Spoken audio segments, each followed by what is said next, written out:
Juan Kapitulo 6, versikulo 35. Si Jesus miingon kanila, "Ako mao ang pan nga naghatag sa kinabuhi. Ang muari kanako dili nagayod gutumon, ug ang mutuo kanako dili nagayod uhawon." Ang mga puno Pan sa kinabuhi. maglikon unta sa mong pagtuo ug gagaka kami sa pagtuman sa imong mahal nga kasuguan.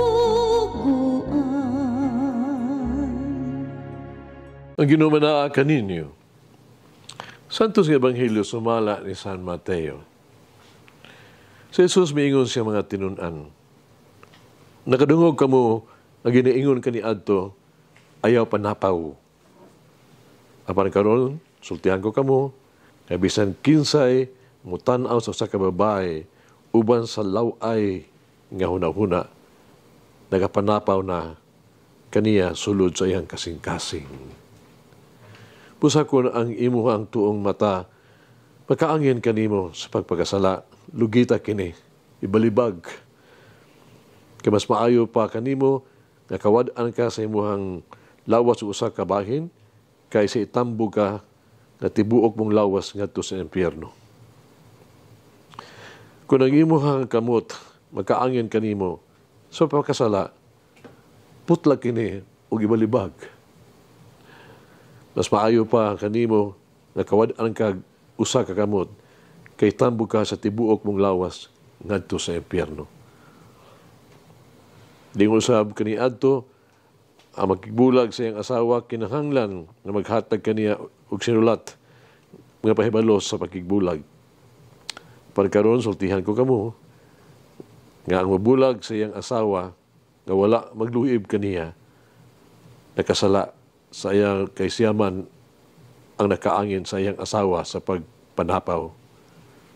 Kung ang asawa magminyo usab o ang mga asawa kaniya makapanapaw usab. Ang Ebanghelyo sa Ginoo. Pasalamati ang Ginoo kay siya maayo, ang iyang gugma mulungtad hangtod sa kahangturan. Pasalamati ang Diyos sa tanang mga Diyos, ang iyang gugma malungtaron.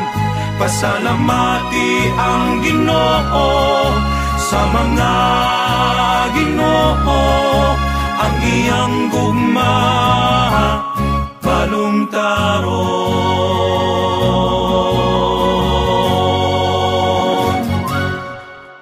Muna kayo nag-iingon si Bahan, no to divorce. Need a pure heart. Ipasabot ni Jesus sa Ebanghelyo karon, ang balaang plano sa Diyos alang sa kaminyoon. Ipunting ni Jesus ang kabalaan sa relasyon tali sa lalaki o sa babae sa sakramento sa kaminyoon. Marriage is lifelong covenant. Hangtod ang kamatayon magbulag kanila. Ang kaminyoon ang ginahanglan og bug-os og hipit kayo nga magkamaunungon sa isig usa. Walay pa nagbulag o divorce. Ang panagbulag dili solusyon. Ang kaminyoon nagpasabot sa walay kondisyon nga pagsalig ug walay pagkakuwang sa gugma alang sa magtiayon. Kaya pasabot ni Jesus kung unsa ang kaminyoon. Sa miingon, gikan sa sinugdan ang magbuhat, nagbuhat kanila nga lalaki ug babae. Ug miingon, tungod ini ang lalaki ubiya siyang amahan ug inahan, muipon siyang asawa ug silang duha mahimo ng usa ka lawas. Dili na duha, kundi usan lang kalawas. Usa ang natong likayan. Kini mo ang gitawag na to the lust. Pero kahigal ba? Ang lust, ang kahigal mo ang pagbaton o kusog nga tinguha alang sa usa ka tao o usa ka butang nga adunay dili maayo nga katuyuan nga iya gusto ipanag-iya. No? Passionate. May tinguha sa kasing-kasing sa pagbuhat og usa ka butang nga supak sa balaod o moral nga sugdanan. Busa ang ikinahanglan dinhi mao ang pagka mabinantayon, pagka masaranganon. Kinahanglan limpyo ang atong kasing-kasing, pure heart. Kinaputli ang ato ang mga tinguha. Kinahanglan husto ug mataro ang ato ang tuyo. Ug patigbabaw gyud nato ang respeto sa isig usa.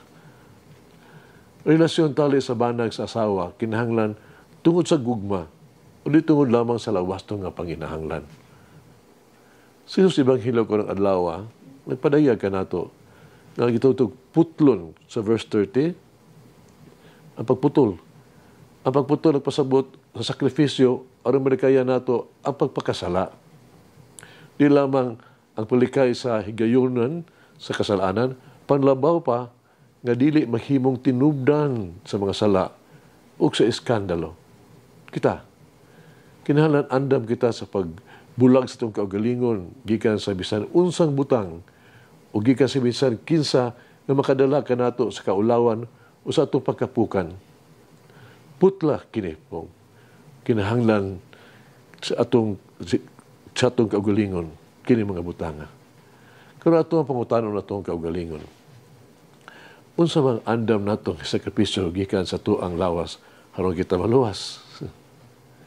Unsa may anaa sa tuang kinabuhi nga kinahanglan natong putlon. Ano sugilanon? Nadawat ko ning makapatanog kayong sugilanon diya sa email. Sa kahigala nagpadala ni ini kanako. Siya buta. Naluoy siya sa iyahang kaugalingon. Paduna siya uyab nga tinuod nga nahigugma niya. Ang iyang uyab, anak kanunay para jud kaniya. Usa ka adlaw ni ana, siya miingon kaniya. Ang iyang uyab, kung makita pa, unta ako. Nan, ako gyud maging minyo kanimo. Ang butaning nag-ingon. Miabot ang panahon nga naanay nihatag ug mata para niya, ni-donate. Nagbalang puso ng operasyon. Karon nakita na siya. Ibistaan siya sa iyang uyab, gipangutana, karon makita naman ka. Kaslang mo ba ako kanimo? Nagkaamgo ang babae nga buta ang iyang uyab. Wala siya mahibalo o nagdahong niya na nga buta di sa iyang uyab. Sa buhat niya, sinidumili kaniya. Subok ang ibiyaan niya. Kung pila ka adlaw, nakadawat siya og sulat gikan sa iyang uyab. Kining nahisulat. At iba na pag-ayo ang imuhang mga mata. Sa wala pa nimo sila, mabatunan, sila, ako araba. Hagit kinabuhi. Hinundom ka ba? Kung nagsaulog sa inyong anibersaryo sa inyong kaminyoon, hinundom ka ba sa inyong matrimonial vow sa inyong saad? Mag-ampo kita. Gamhanan o kanunay may umaong Diyos. Tungkol sa imong dakong gugma, gilalang mo ako. Gihatag nimo kanako ang tanan. Gihatag mo kanako ang tanan nga among gikinahanglan ning kinabuhi. Tudloy kami, tudloy ako. Umay gugmaong Diyos, sapagkat ang gikan sa imong gugma. Sama sa imong pahigugma kanako kanunay, kanamo. Pagunayon, nga walay kondisyon sa imong pahigugma kanamo, nga walay pagduha-duha, parihas og patas matulud-anon, og hingpit ka makamatulud-anon. Ingon, nagigugma mo ako, bisan pa sa ako ang pagka-dili takos o sa kakulangan. Tuguti ako, kami nga mahigugma, di lang tungod sa katahong, di tungod lang sa sosyal nga kahimtang, di tungod sa material nga butang. Mua ako ang gugma, Amang gugma, mahimong putli, limpyo ug matilud-anon, karon us kanunay. Amen. O Mary, give me your patience to quietly wait for the Lord to act in my life. Mulangin ang Diyos magagahom sa tanan, Amahan, Anak, Espiritu Santo. Amen. May the Lord of the divine mercy bless us all, heal us from all diseases and suffering. Ayun unta niya kita, tanang mga sakit na sa lawas o sa kalag, body and soul. In the name of the Father, the Son, and of the Holy Spirit. Jesus, I trust in you. Amen. Whoever eats the bread of life will never hunger, says the Lord. Kay galaan inyong nabati ang pagpaambit ug hamubong pamalandong sa pulong sa Dios pinaagi sa tulumanon, pan sa kinabuhi nga gidumala ni Monsignor Daddy Silva. Hangtod na usab sa sunod higayon, daghang salamat. The bread of life